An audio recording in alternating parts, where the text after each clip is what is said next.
Hello aspirant, एक बार फिर से आपका मेरे YouTube चैनल ज्ञान तंत्र में स्वागत है। मेरा नाम मोनिका मिश्रा है और मैं आपकी सीटेड एग्जाम प्रिपरेशन में हेल्प करती हूँ।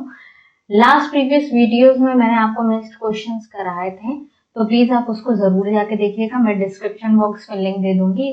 और आज हम ये हमारी क्लास 3 और सीडीपी मिक्स क्वेश्चन, हम मिक्स क्वेश्चन करेंगे सीडीपी का और चीजों को समझेंगे। एग्जाम से पहले ज्यादा से ज्यादा क्वेश्चन करेंगे क्योंकि बहुत ही कम समय बचा है और पेपर होने वाला 7 जुलाई को पेपर, इसी को ध्यान में रखते हुए ज्यादा से ज्यादा क्वेश्चन करेंगे। तो चलिए, बस एक फाइनल से रिक्वेस्ट यही है कि अगर वीडियो पसंद आती है तो मेरे चैनल को लाइक शेयर सब्सक्राइब जरूर कीजिएगा और मुझे मोटिवेट कीजिए कि मैं ज्यादा से ज्यादा क्वेश्चन लेके आ सकूं। सबसे पहला क्वेश्चन देखिए,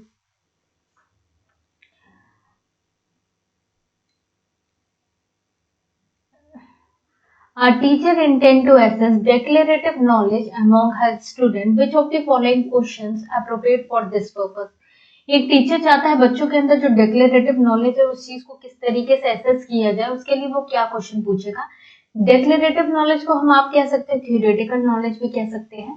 ठीक, बच्चे के अंदर क्या थ्योरेटिकल नॉलेज है, क्या बच्चा सीखा है, क्या समझा है, उस चीज को एक्सप्रेस कराने के लिए टीचर क्या क्वेश्चन पूछेगा। How to balance a bicycle in a rough terrain, या what is the formula for calculating the volume, या what is the procedure of soil preparation for wheat plantation, या how to bake cake। तो बेटा declarative knowledge जो theoretical knowledge है, तो उसके लिए बेस्ट क्वेश्चन जो रहेगा वो रहेगा कि what is the procedure of soil preparation. बच्चे ने पहले चीजें सीखी है, समझी है, उसकी थ्योरेटिकल सारी चीजें देखी हैं। अब वो क्या करेगा, अब टीचर पूछ रहे हैं कि क्या उस चीज का आपका प्रोसीजर सॉइल प्रिपरेशन का बताइए, तो बच्चा उस चीज को बताएगा। ठीक, तो बेस्ट आपका क्या डिस्क्राइब करता है, third will B correct answer. Next question देखिए, a teacher wants to facilitate the development of metacognition among her student. Which of the skills won't be helpful for this purpose? हमको won't बताना है, मतलब not वाला section बताना है। metacognition skill for the development of metacognition among her student, क्या चीज helpful नहीं रहेगी। अब मेटाकॉग्निशन क्या होता है, इसको हम सिंपल समझे, थिंकिंग ऑफ थिंकिंग। ठीक, थिंकिंग ऑफ थिंकिंग, जो आप सोच रहे हो, आपकी जो सोच है, आपकी जो मतलब आप जो का जो दिमाग में चीजें चल रही है, उस चीज के बारे में आप क्या कर रहे हो, थिंक कर रहे हो कि जो आप सोच रहे हो क्या वो गलत है, क्या वो सही है। मतलब आप जो सोच रहे हो उसके ऊपर भी आपको क्या करना है, सोचना है। तो इस तरीके से मेटाकॉग्निशन एबिलिटी बच्चों के अंदर किस तरीके से डेवलप कराने का क्या तरीका आपको दिया गया है, उसमें से नहीं आपको बताना है। सबसे पहला ऑप्शन देखिए, evaluating, monitoring, planning, rote memorisation. Evaluation करना मतलब अपनी चीजों को इवेल्युएट करना, क्या आप सही कर रहे हो, क्या गलत कर रहे हो। मॉनिटर करना, क्या आपने किया है उस चीज पे आप क्या कर रहे हो, सोच रहे हो। प्लान करना, एक प्रॉपर प्लानिंग करना बिफोर डूइंग एनीथिंग। लेकिन रूट मेमोराइजेशन ये आपका राइट आंसर होगा। रूट मेमोराइजेशन मतलब क्या होता है, रटना चीजों को। तो ये आंसर, ये ऑप्शन आपका करेक्ट नहीं है, तो right answer will B fourth.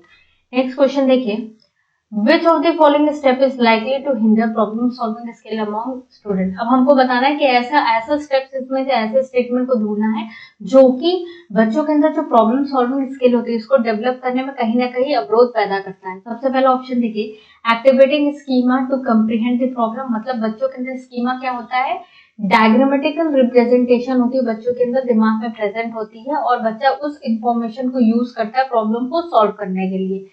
Next देखिए, focusing attention on relevant information about problem. मतलब एक प्रॉब्लम पे अच्छे से अटेंशन करना ताकि रेलिवेंट आप सॉल्यूशन ढूंढ पाओ।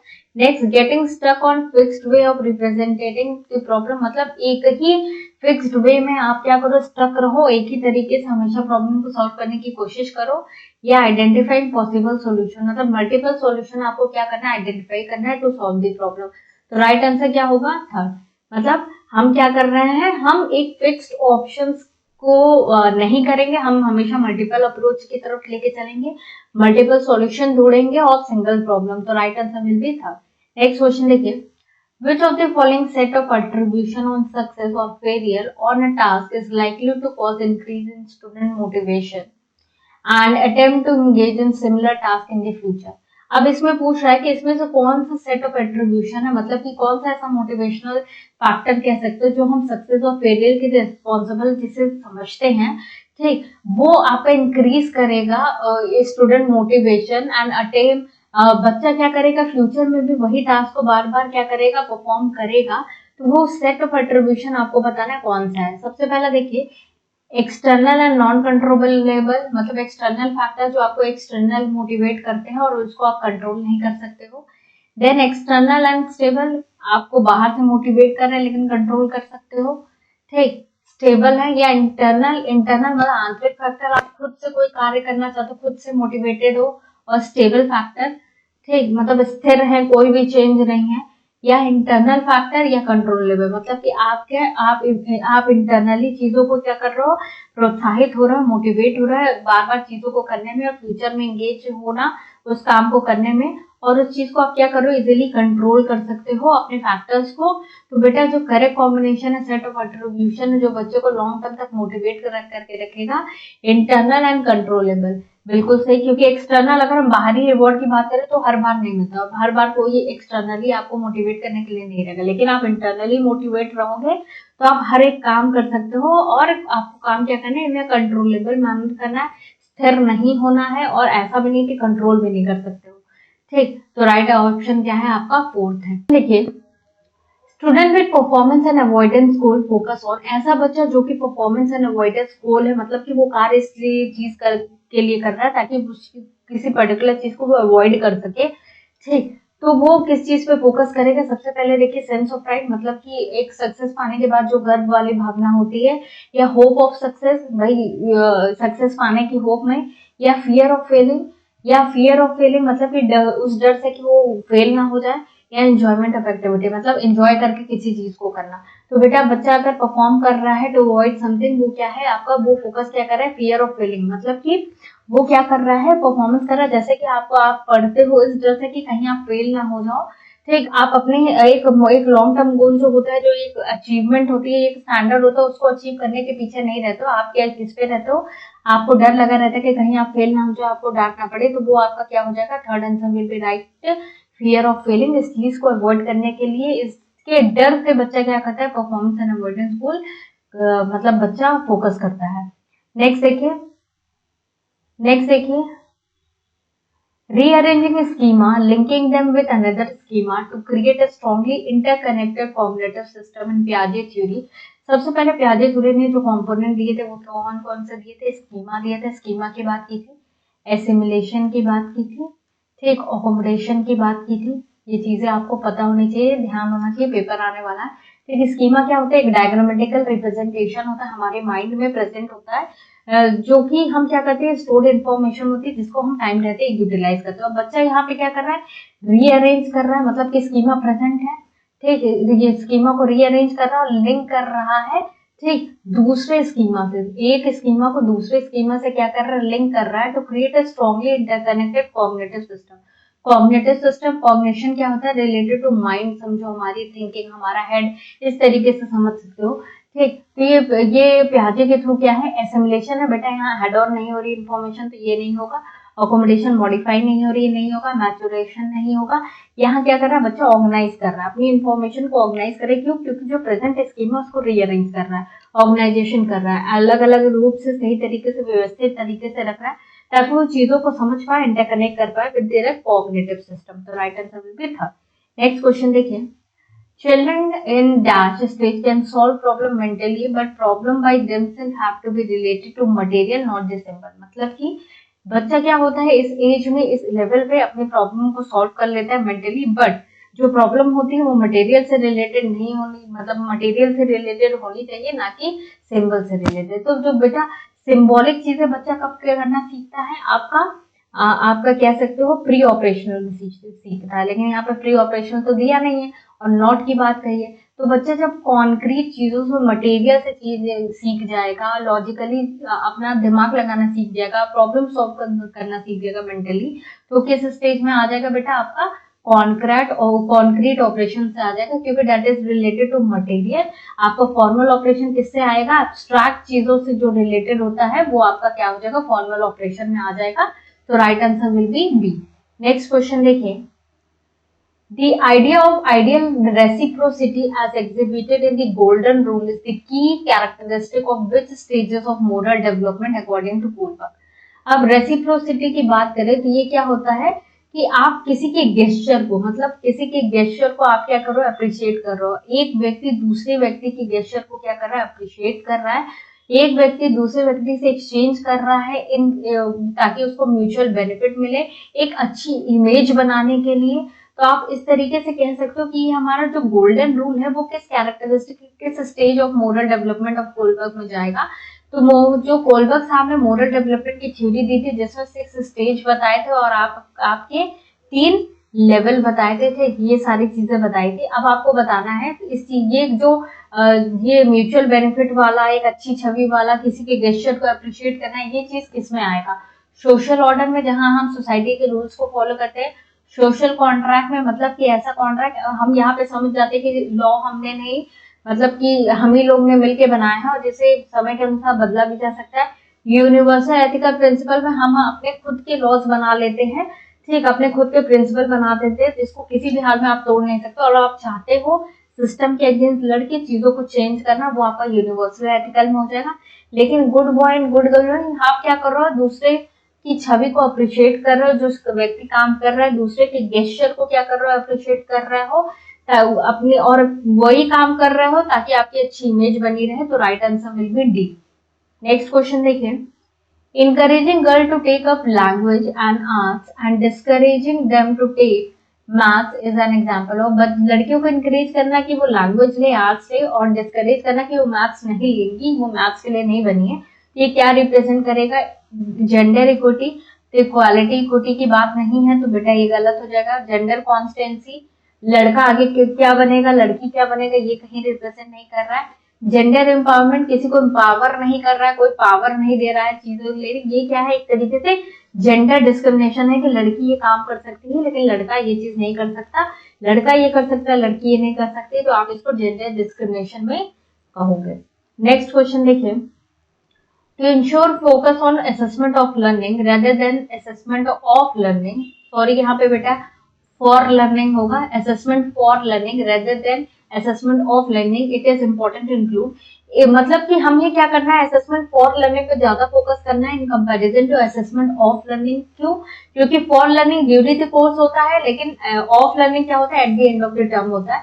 तो हमें क्या चीज इंक्लूड करनी होगी, सेल्फ असेसमेंट, बच्चों को सेल्फ असेसमेंट कराना, पीयर असेसमेंट, बच्चे अपने दोस्तों से जो ग्रुप में रह रहे हैं उनसे असेसमेंट, वो करते हैं असेसमेंट। क्वांटिटेटिव फीडबैक, बच्चों को फीडबैक देना, क्वांटिटेटिव टर्म मतलब कि क्वालिटेटिव नहीं, नंबर के टर्म्स में आप कह सकते हो फीडबैक देना, या competition with other.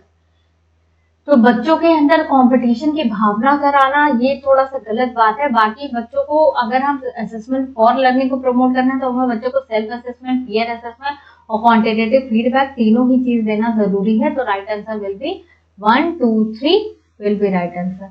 Next question देखिए, which of the following disability causes challenges in paying attention and sustaining long duration involved in task, मतलब कि ऐसी कौन सी डिसेबिलिटी है जो कि चैलेंज करती है कि बच्चा मतलब अटेंटिव नहीं बैठ सकता है, एक जगह लॉन्ग ड्यूरेशन तक किसी एक टास्क में क्या करता है, इन्वॉल्व नहीं रह सकता है।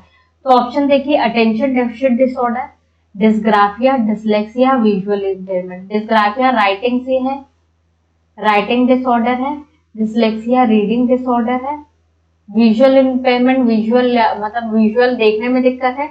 लेकिन अटेंशन डेफिसिट अपने नाम से क्लियर है, यहाँ पे बच्चा एक जगह स्थिर नहीं बैठ पाता है, मतलब इजीली डिस्ट्रैक्ट हो जाता है, चीजों पे ध्यान नहीं दे पाता है। तो राइट आंसर क्या हो जाएगा, 1, attention deficit disorder. Next question देखिए, which of the following is correctly measured pair of appropriate accommodation strategy for inclusion of student with specific, मतलब कि ऐसे बच्चे, इंक्लूसिव बच्चे जहाँ पे normal child with special need है, ऐसे बच्चों के लिए जो लर्निंग डिसेबिलिटी मतलब जो फेस कर रहे हैं उनके लिए क्या एक अच्छी स्ट्रैटेजी होगी, वो परफेक्ट मैच आपको बताना है। सबसे पहले देखिए डिस्कैलकुलिया, डिस्कैलकुलिया में क्या होता है, बच्चों को मैथ से रिलेटेड प्रॉब्लम होती है तो बच्चों को क्या करना, प्रोहिबिट कर देना यूज ऑफ कैलकुलेटर, मतलब उनको कैलकुलेटर यूज करने से मना कर देना है, ये गलत बात है। उनको हमें मोटिवेट करना है, उनको कैलकुलेटर देना है ताकि वो चीजों को समझ पाए। Dyslexia giving long essay to be written, मतलब कि जो डिसलेक्सिया पीपल है जिसको रीड करने में दिक्कत है उनको लॉन्ग ऐसे दे देना, तो ये गलत बात है। विजुअल इम्पेयरमेंट, जो बच्चा देखने में असमर्थ है उसको क्या कर देना, providing read to text software. रीड टू टेक्स्ट मतलब स्पीच वाला सॉफ्टवेयर कि वो बोल के एक टेक्स्ट आपका लिख जाएगा, उस चीज से समझ सके। तो विजुअल इम्पेयरमेंट, तो ये कहीं ना कहीं ऑप्शन सही। लास्ट देखिए, autism increasing visual overload. Autism वाला बच्चा सोशली इंटरेक्ट नहीं कर पाता है, तो उसके विजुअल ओवरलोड को क्या करना, आपको इंक्रीज कर देना। तो ये राइट पेयर नहीं है, तो राइट पेयर बेटा क्या रहेगा, आपका विजुअल इम्पेयरमेंट रहेगा, जिसमें आप क्या करोगे, ऐसे बच्चे जो देखने में असमर्थ होते हैं उनको रीड टू टेक्स्ट सॉफ्टवेयर दोगे ताकि वो सुन के चीजों को समझ सके, ठीक, और ऑटोमेटिकली जो भी चीज लिखा जा सकती है वो चीज कर सके। तो visual impairment will be right answer. Next question देखिए, डेवलपमेंट प्रोसीड फ्रॉम, जो डेवलपमेंट है वो प्रोसीड होती है centre of the body to outward direction, unidimensional, not influenced by environment, या प्रोसीड फ्रॉम बॉटम। बॉटम से प्रोसीड नहीं होता है, इन्फ्लुएंस बाय सिर्फ इन्वायरमेंट इन्फ्लुएंस नहीं डालती, या यूनिडायमेंशनल नहीं होता है, मल्टी डायमेंशनल होता है, ठीक। आपका ये जो ये दे रहा है कि प्रोसीड फ्रॉम बॉटम, ये क्या है आपका हेड टू टो से हमारा क्या होता है, डेवलपमेंट प्रोसीड होता है, मतलब पहले सर बनेगा फिर उसके बाद हमारे नीचे बॉडी पार्ट्स बनेंगे। तो ये आपका क्या हो गया, राइट आंसर क्या होगा, सेंटर टू पेरिफेरी, मतलब कि हमारा स्पाइनल कॉर्ड पहले बनेगा फिर हमारी आउटर बॉडीज, हैंड्स, फिंगर, ये सब बनेंगी। तो right answer will be 1। Next देखिए, असर्शन रीजनिंग के क्वेश्चन है। Cognitive development progresses quite rapidly till middle childhood and then comes to stop, मतलब कि जो कॉग्निटिव, जो मानसिक डेवलपमेंट है बच्चे का, वो मिडिल चाइल्डहुड में, मतलब कि 4 से 7 साल की अवस्था में ज्यादा तेजी से रहता है, लेकिन देन उसके बाद क्या हो जाता है, स्टॉप हो जाता है। तो बेटा ये कहीं ना कहीं स्टेटमेंट आपका गलत है। आपका कह सकते हो कि ये जो हमारा मिडिल चाइल्डहुड वाला फेज होता है, यहाँ पे जो हमारी प्रोग्रेस होती है वो थोड़ी सी स्टेडी हो जाती है, लेकिन स्टॉप नहीं होती है। तो ये आपका स्टेटमेंट गलत है। रीजन देखिए, human being can not learn new things after the stage of middle childhood. तो ये भी बात गलत है कि ऐसा नहीं है कि डेवलपमेंट हमारा क्या चलता है, वॉर्म टू टॉर्म चलता है, मृत्यु तक हम चीजों को सीखते हैं, समझते हैं। तो ऐसा नहीं कह सकते कि जो ह्यूमन बीइंग की लर्निंग है वो एक मिडिल चाइल्डहुड के बाद क्या हो जाती है, स्टॉप हो जाती है, वो हमारे मृत्यु तक चलती है। तो ये भी आपका स्टेटमेंट क्या हो जाएगा, गलत हो जाएगा। राइट आंसर क्या होगा, both A and R are false. Next देखिए, a group of children enact scenes from popular dance reality show in their play, मतलब कि बच्चों ने क्या किया, पॉपुलर डांस रियलिटी शो देखा और उस चीज को इनैक्ट करना शुरू कर दिया, उनकी नकल उतारना शुरू कर दी। एज अ जज 8-year-old Sana give comment on other children dancers, मतलब कि जो 8 वर्षीय आपकी सना है वो दूसरों के डांस पे कमेंट देना शुरू कर देती है जो कि वो डांस शो में देखती है। This situation highlight the important role of, ये क्या हाईलाइट करता है, important role of dance in socialization of children. अब फैमिली यहाँ पे कहीं रोल प्ले नहीं कर रही है, कहीं माँ बाप की बात नहीं है, स्कूल रोल प्ले नहीं कर रहा है, कोई रिलीजियस कोई धार्मिक स्थल नहीं है, यहाँ पे क्या है, मीडिया है। मीडिया हमारे टीवी जो है, हमारी मीडिया जो है, जो हम पे बाहरी दुनिया में क्या चीजें हो रही है वो इन्फॉर्मेशन पहुंचाती है। तो ये कहीं ना कहीं रिस्पॉन्सिबल है, इसको हम मीडिया रखेंगे यहाँ पे, कि बच्चा क्या कर रहा है, मीडिया से चीजों को देख रहा है और अपने लाइफ में वो जो जो पूरा मंच चल रहा है वहां पे उस चीज को अपने लाइफ में उतार रहा है और उसकी एक्टिंग कर रहा है। तो right answer will be third, media. Next question देखिए, which of the following statement are true on the basis of various theories of child development. पहला देखिए, process of development proceed sequentially. Process of development sequence में process होता है, मतलब कि एक sequence procedure है, जैसे कि मैंने बताया अभी, हेड टू टो डेवलपमेंट होगा, सेंटर टू पेरीफेरी होगा। तो बिल्कुल सही बात है। Development take place slowly and over time, बिल्कुल सही। जो डेवलपमेंट होता है वो स्लोली टेक प्लेस होता है, ओवर पीरियड ऑफ टाइम, मतलब आप कह सकते हो कि जन्म से मृत्यु तक। या all member of particular species show से some similar characteristic of development, कि हर एक व्यक्ति, मतलब हर एक चीज अपनी स्पेसीज में अलग अलग कैरेक्टरिस्टिक और डेवलपमेंट शो करती है। तो ये भी एक सही बात है। एनिमल का डेवलपमेंट, ह्यूमंस का डेवलपमेंट सबका अलग अलग है, और हर एक स्पेसीज के लिए एक जो पर्टिकुलर सीक्वेंस होता है वो सबके लिए यूनिवर्सल होता है। तो राइट, आप ये कह सकते हो कि तीनों ऑप्शन आपके सही हैं, all of these will be correct. Next question देखिए, Which of the following illustrate the constructive learning approach in the progressive classroom? प्रगतिशील शिक्षा में मतलब क्या चीज है जो कंस्ट्रक्टिव लर्निंग को प्रमोट करती है। Multiple interpretation, rote memorization, reward and punishment, repeated drill. रटना गलत बात है। रिवॉर्ड पनिशमेंट से आप कंस्ट्रक्टिविस्ट व्यू नहीं जनरेट कर सकते हो, रटने से नहीं कर सकते हो। और मल्टीपल इंटरप्रिटेशन मतलब कि बच्चों को मल्टीपल तरीके से बच्चों को इन्वॉल्व कीजिए कि बच्चे सीखे, समझे, सोचे। तो वो सारी चीजें हमें यूज करनी है अपने टीचिंग लर्निंग में। तो right answer will be 1। Next question देखिए, the purpose of assessment according to new education policy NEP 2020 के बारे में बताना है कि क्या इनका जो पर्पस है असेसमेंट को क्या है। Generate stress and induce fear, तो स्ट्रेस और फियर की बात नहीं करता है। तो यहाँ पे ये स्टेटमेंट पहले से ही गलत हो गया। अगर हम बच्चों के अंदर स्ट्रेस और फियर जनरेट करेंगे तो वो गलत बात होगी। To revise teaching learning process, मतलब कि मान लीजिए हमने पढ़ाया है, ठीक, अब हम क्या कर रहे हैं, उस चीज को रिवाइज कर रहे हैं, उस चीज को समझ रहे हैं, फीडबैक ले रहे हैं कि कहीं अगर कोई गलती हो गई तो उस चीज को हम ठीक कर सके। तो to revise teaching learning process, ये बात सही है। To optimise learning and development, optimise करना लर्निंग एंड डेवलपमेंट, ये भी कहीं ना कहीं सही है। To support student inside and outside the classroom, ये भी कहीं ना कहीं सही है कि हमें क्या करना है, बच्चों को सपोर्ट करना है इनसाइड भी और आउटसाइड भी। तो ये भी ऑप्शन आपका सही है। तो आप ये कह सकते हो कि आपका 2, 3, 4 इज दी राइट आंसर। मतलब कि हमें क्या करना है, रिवाइज करना है, ऑप्टिमाइज करना। ऑप्टिमाइज मतलब कि अकॉर्डिंग टू नीड हमें क्या करना है, लर्निंग और लर्निंग प्रोसीजर को मॉडिफाई करना है। और फोर्थ आपका सही है। नेक्स्ट क्वेश्चन देखिए, dynamic assessment helps to understand. Dynamic assessment के मतलब हमें बच्चों को चारों चौमुखी असेसमेंट करना है, 360 डिग्री असेसमेंट करना है। हर एक एस्पेक्ट में आपको बच्चों को असेस करना है। तो वो क्या अंडरस्टैंड करने में हेल्प करती है, आईक्यू, बच्चों का आईक्यू लेवल, बच्चों को रैंक देने और कंपेयर करने में, बच्चों की नीड को आइडेंटिफाई करने में, या आइडेंटिफाई चाइल्ड टू फिट, और मतलब बच्चों स्कूल में फिट बैठेगा कि नहीं बैठेगा इस चीज के लिए। तो बेटा ये चीज याद रखिए, बच्चों की नीड को आइडेंटिफाई करने के लिए हम क्या करते हैं कि बच्चे को कहाँ पे क्या प्रॉब्लम हो रही है उस चीज को आइडेंटिफाई करना, उसे दूर करना, डायग्नोस करना।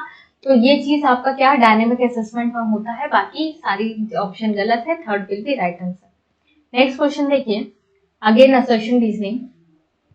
स्टेटमेंट देखिए, to ensure meaningful learning is essential to connect new material with something the child already know. मतलब कि जो लर्निंग होती है, जो बच्चा पहले से जानता है और जो आप सिखा रहे हो, दोनों का कनेक्शन होना बहुत ज्यादा जरूरी है।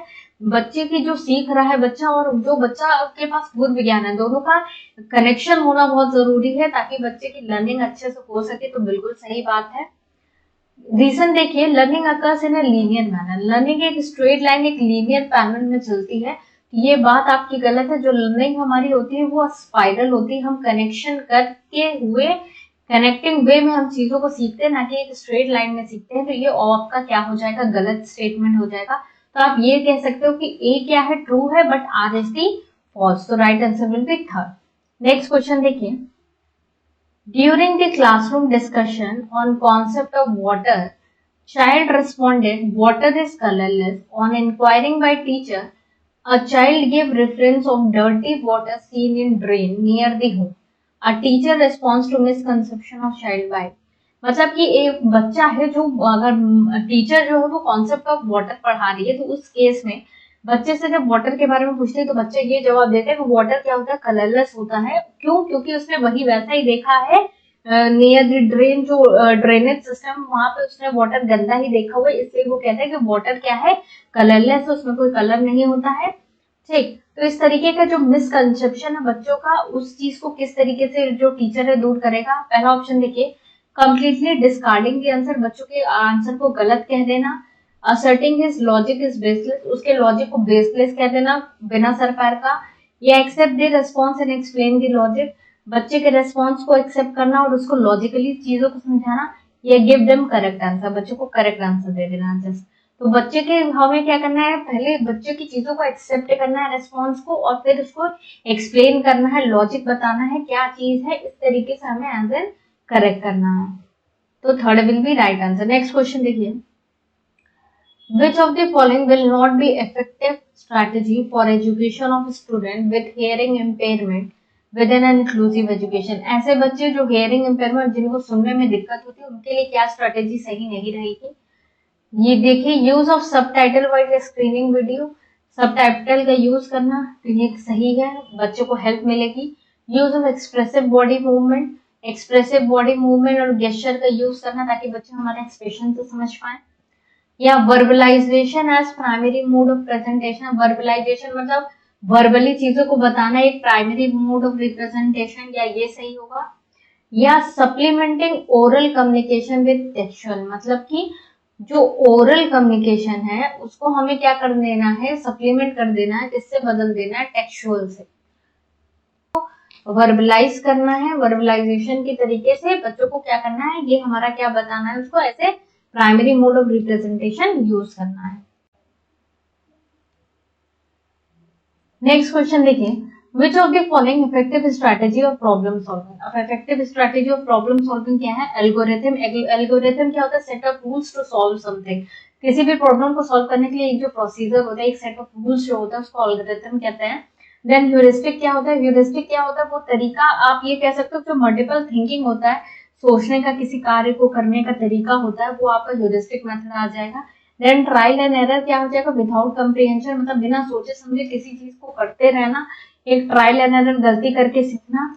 या फंक्शनल फिक्सनेस। अब फंक्शनल फिक्सनेस क्या होता है, आपको लिमिट कर देता है चीजों को सोचने में, मतलब आपकी सोच को लिमिट कर देता है, आप उससे कुछ इनोवेटिव नहीं सोच पाते हो। एक आपको 2-3 तरीके दे दिए गए, उसी तरीके में आप उलझे रह सकते हो और आप और नहीं सोच पाते हो कि कहाँ तक आपकी सोचने की लिमिट जा रही है, तो वो आपके थिंकिंग को लिमिट कर देता है।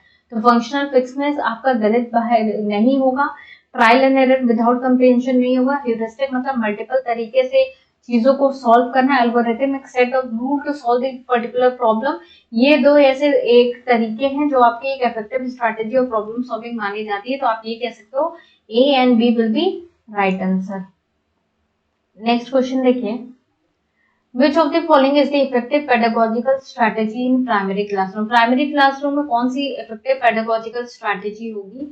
सबसे पहला देखिए, use of concept map. Concept mapping क्या होते हैं, बच्चों के अंदर जो प्रेजेंट होती है, उनके दिमाग में इंफॉर्मेशन होती है, उसको एक सही व्यवस्थित तरीके से रखना, और जो आपका एक ऑब्जेक्टिव उस चीज को अचीव करने के लिए आपने क्या किया, हर चीज को, हर इंफॉर्मेशन को एक तरीके से आपने ऑर्गेनाइज करके रखा हुआ ताकि उसको पर्टिकुलर टाइम पे आप यूज कर सको अपने फाइनल गोल को अचीव करने के लिए। तो ये सही बात है, बच्चे को कॉन्सेप्ट मैपिंग का तरीका मतलब यूज करना। एब्स्ट्रैक्ट टू कॉन्क्रीट, अमूर्त से मूर्त की तरफ, ये गलत बात है। छोटे बच्चों के लिए क्या होना चाहिए, मूर्त से अमूर्त की तरफ होना चाहिए। यूज ऑफ डाइवर्स मटेरियल, अलग अलग तरीके से बच्चों को क्या करना, सिखाना, सही बात है। And use of stories, with the help of stories and anecdotes बच्चों को सिखाना प्राइमरी स्कूल में, एक्टिविटी बेस्ड, ये बिल्कुल बात सही है। तो आपका क्या हो जाएगा, ए हो जाएगा, सी हो जाएगा, डी हो जाएगा। इसका राइट आंसर क्या है हमारा, ए सी डी हमारा राइट आंसर है। Use of concept map, use of diverse material, use of stories and anecdotes, A C D will be right answer. तो बेटे ये रहे हमारे आज के 30 क्वेश्चंस। होपफुली आपको समझ में आया होगा। अगर वीडियो पसंद आती है तो प्लीज मेरे चैनल को लाइक शेयर सब्सक्राइब जरूर कीजिएगा। प्लीज अगर कोई डाउट हो तो मुझसे कमेंट सेक्शन में पूछ सकते हैं, related to anything, related to exam आप चीजों को पूछ सकते हैं, अपनी चीजों को क्लैरिफाई कर सकते हैं। तो वीडियो पसंद आई तो लाइक शेयर जरूर कीजिएगा। Thank you.